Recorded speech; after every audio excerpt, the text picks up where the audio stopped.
I understand you probably have to remain impartial, but what is your favourite sport? That's really hard because actually I'm a crazy sport watcher. I spend most of the night with the TV on, half eye open, trying to keep on whatever's on. IPL cricket's on at the moment, so I keep an eye on the New Zealanders in cricket. I'm an NRL fan. You always keep an eye on Super Rugby. What are the All Blacks doing? What are the, up late watching the Blackburn Sevens at 11:10. That was the final. So it is sort of innately who I am. And people often say to me, how do you keep across all of that detail? But I genuinely love it. I didn't leave university thinking that I particularly wanted to work in sport. I was in corporates. I enjoyed that big business, big opportunity type environment with lots of people and being able to lead big teams. And I dipped my toe in the water with sport a little bit, and for one reason or another it hadn't ever worked out. And then the CEO of Netball New Zealand came up, and that's where suddenly the pieces of the puzzle seemed to come together, and I was really fortunate to get appointed. So I always knew I wanted to work in sport in some way, whether it was in that formal sense or support sense. And now that I'm here, I really feel like I've come home. I've read just recently you have alopecia. How's this impacted your life? Yeah, I mean, I do, and I've talked about it openly because I think it's important to have that discussion. I think it's not as easy for women. My brother also has alopecia. He shaves his head. Well, he doesn't need to actually because he's got hair, but he totally rocks it. It's a space that you can own. Much more confronting for women in leadership roles, and ultimately it was about wanting to help other young women that have alopecia, and so that they can understand that there's other people in the world that have faced it, the learnings from how I've dealt with it, and how I can step in to my day with alopecia. So that, once again, if I can support another person that's struggling with it and they can start to see and make it more normal by openly having the conversation, that's a good thing. I understand there's a new initiative, GAFA.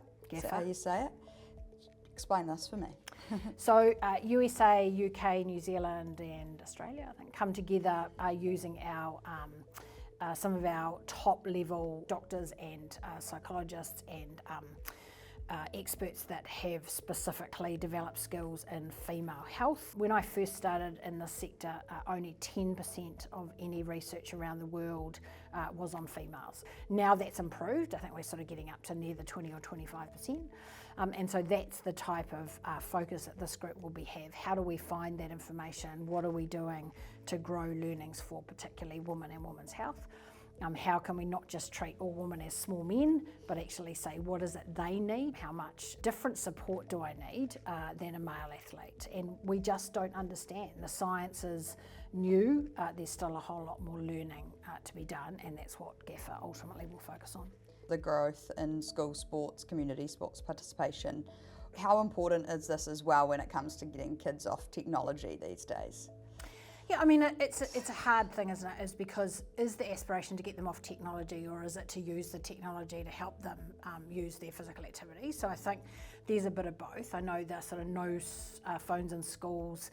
We see more young people at lunchtime kicking balls and playing netball. You know, those kind of ways that you can actually engage during lunchtime. So I think that's a real benefit. We take an approach to see how we can use the technology to increase the physical activity. It might be using your phone in your bedroom to do a Pilates class because that's the way that you want to engage and feel comfortable. So we see it as an and.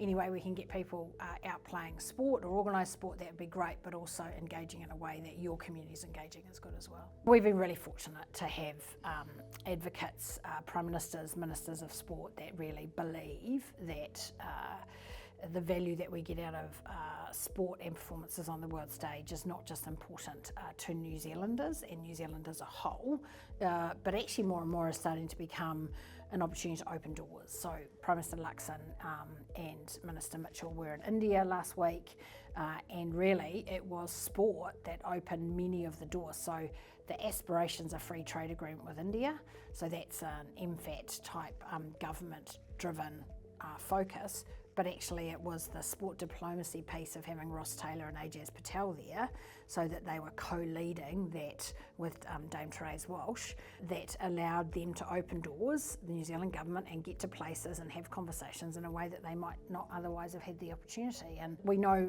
Prime Minister Luxon has given us some direction that he wants to see sport diplomacy used in other ways around the world. This is a live working example of it through India. Out of that, we've now got an agreement with the equivalent of Sport New Zealand in India. We're going to share opportunities and learnings as they have an aspiration to go from 73rd on the medal table into the top 10, and they see New Zealand as a country that can help them do that. Sideline behaviour is another big topic at the moment. It seems to have increased. What's Sport New Zealand doing kind of in this space to calm everyone down?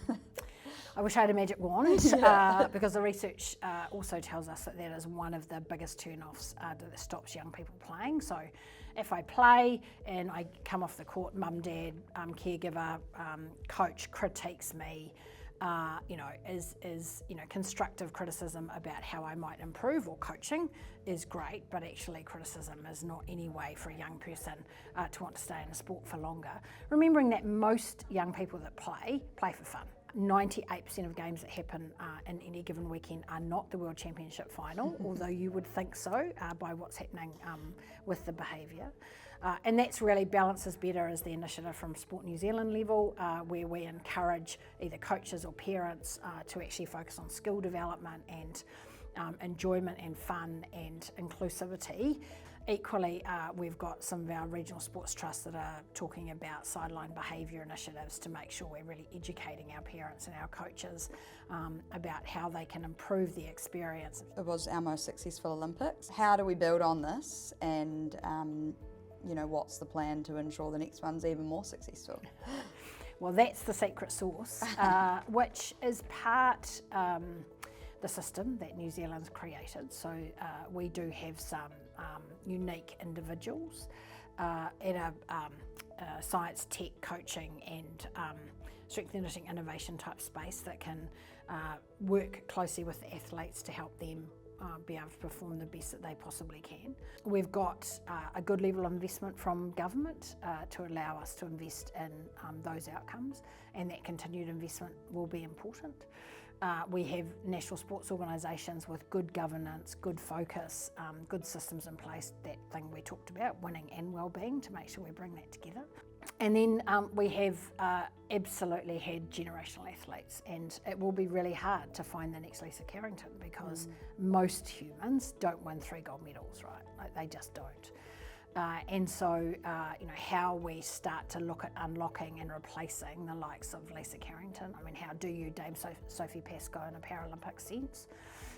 It's not easy, but that's the system and the processes and the ID and the measurement of those athletes ultimately is where all the really technical stuff happens. End of the day, it is those human beings that have something extra, and we just need to try and keep finding them.